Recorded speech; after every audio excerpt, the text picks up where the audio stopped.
হাসপাতাল গেলাম না বিয়ে বাড়িতে গেলাম বুঝে উঠতে পারলাম না।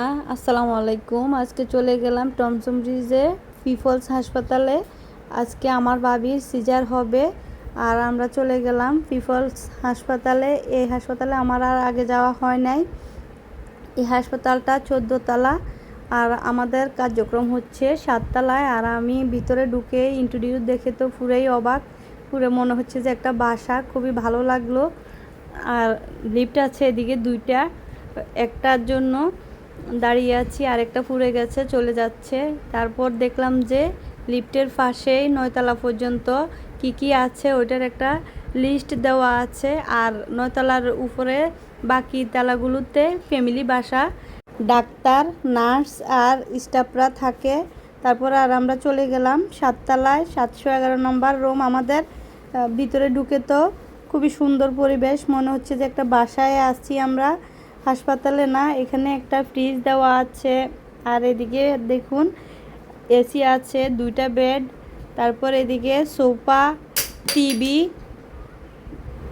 আর এই যে আমার ভাই সব গুছিয়ে রাখতেছে। আর এদিকে অ্যাটাচড বাথরুম আর আমাদের ব্যবহারের জন্য দিয়েছে একটা গ্লাস, প্লেট, পেস্ট, ব্রাশ, চামচ, এক জোড়া জুতা।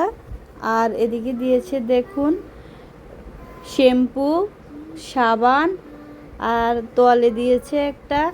আর এগুলো দেখে আর আমরা রাখলাম সিজারের সময় আরও কিছুক্ষণ পর। আর আমরা ভাবিকে বসিয়ে চলে গেলাম ছাদে। ছাদে উঠে তো পুরোই অবাক হয়ে গেলাম, এত সুন্দর ভিউ। উপরে দেখুন মুরগি হাঁটাহাঁটি করতেছিল। আর এদিকে 14 তলার উপরে একটা বিয়ে হচ্ছে, খুব সুন্দর করে সাজিয়েছে ওনারা। এদিকটায় রান্না চলছে 14 তলার উপরে, আর 13 তলায় ডেকোরেশন করেছে।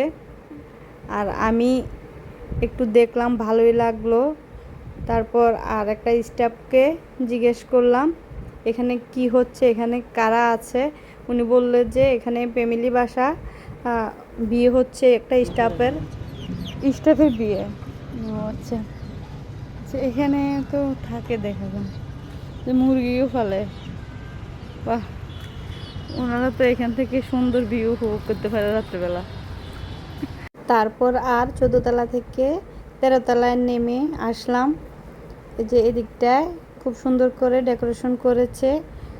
তারপর আর চলে আসলাম আমরা নিচে 7 তলায়। সিজারের সময় হয়ে গিয়েছে আর আমাদের সিজারও হয়ে গিয়েছে। আর বাবুকে নিয়ে আসার পর ভাইয়া আজান দিচ্ছিল। তারপর আমরা মিষ্টি খেলাম, খুবই আনন্দ করলাম। তো আজকের ভিডিও